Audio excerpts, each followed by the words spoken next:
because that would be ultimately the holy grail. But this 2% or bust mentality has investors worried about breaking the market. I know a guy who won't let the market break him. Please welcome to the show, Keith Fitz-Gerald, principal of the Fitz-Gerald Group. Thank you very much, Keith, for being on. I think I like the idea of employing the balance sheet runoff a little bit more. I like the idea of seeing what your rate hikes have done to the economy so far. And I also like the idea of maybe stair-stepping down so people don't think that it's just going to be 2% or bust and we're going to destroy it along the way. Well, I tell you what, I don't disagree with any of the things you have to say. However, I think you are being way too genteel, my friend. Oh. I would go with absolute scorched earth back at these people. Number one, I would pause or pivot immediately. They have already destroyed $60+ trillion since they began with this fallacy. It's the worst mistake in the history of modern finance. Two, I would stop the government spending because they've got a fiscal problem. They cannot reduce money in the system if the Fed keeps dumping it in. Right. Third, I would re-engage American energy production immediately with bonuses and incentives to the companies that provide production and pricing targets. Create a carrot, not a stick. And then finally, if you really want to weed this nonsense out of this system, we just tell the banks, you know what, guys, you can either be merchant or commercial, but there is no such thing as too big to fail anymore. You got 90 days to decide which is which. But if you're trading these CDSs, if you're engaged in financial nonsense, the taxpayers are not backing you. End of discussion.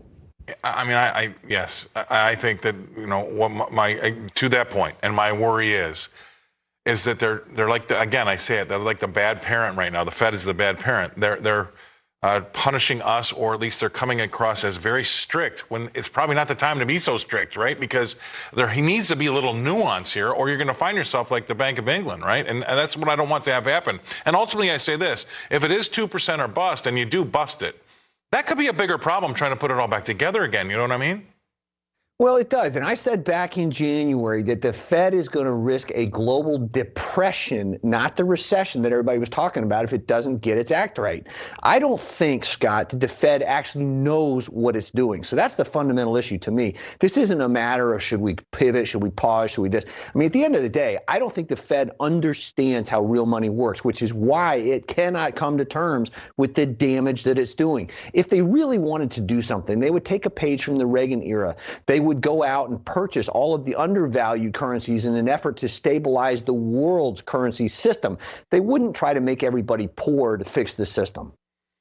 And that's a great point, too. And I'm worried also, again, about, not worried, I think it came to fruition already, that we've been hiking all these rates, and we're not seeing inflation come down like a lot of folks thought. Exactly. That 8.5 to 8.3 was a massive disappointment. I think everybody would agree. So we're going to have to really come to terms with, if they're going to stick with this 2% inflation, no inflation or bust, that could mean that our base rate here gets closer to 6 or 7, because that's how long it's going to take to bring that thing down from 8.3 to 8.1 to 7.7 or whatever. I mean, how many rate hikes, how many people are you going to want to have to put out of work before you realize that inflation is way too sticky and we might have to change tack? I guess that's my biggest question.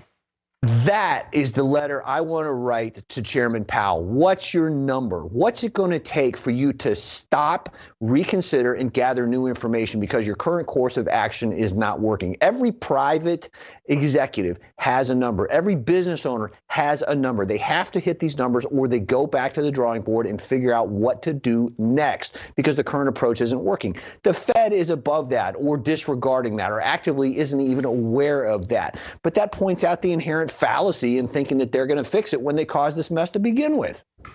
All right, so we're going to get PPI and CPI this week. Where do you fall on that? What happens? I mean, what's your gut instinct? Or maybe you've got some research that gives you a better idea than a lot of other folks.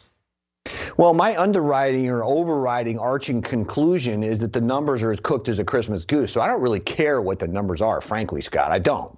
What I care about is how traders react to them. If the numbers come in hot, then traders are going to say, oh, my goodness, the Fed's going to be more aggressive. It's going to be more hawkish, in which case they're going to take things down. If the numbers come in low, they're going to think, oh, wow, the Fed doesn't have to do anything, and they're going to take things higher.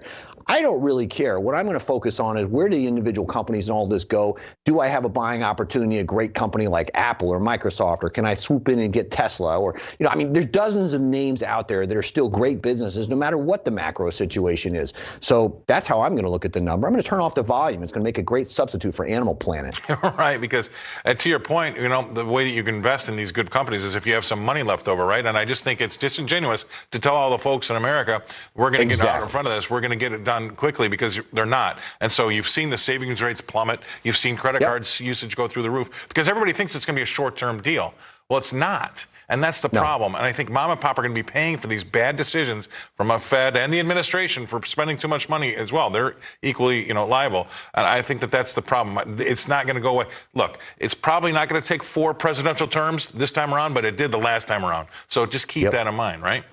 Yep. Be patient, be focused, and more importantly, don't give up. Because if there's one thing I've learned in the 40 years of doing it, it's the same thing you've learned, is America is filled with hope, resilient, and clever people. And you know what? As long as those 3 ingredients are in the mix, I'm not going to bet against this country. I'm going to bet for it every time. That's a great way to end this segment. All right. Thank you very much, Keith Fitz-Gerald from Seattle with the Fitz-Gerald Group. I really appreciate you coming on, man. Have a good day, and we're going to move on to these equity markets.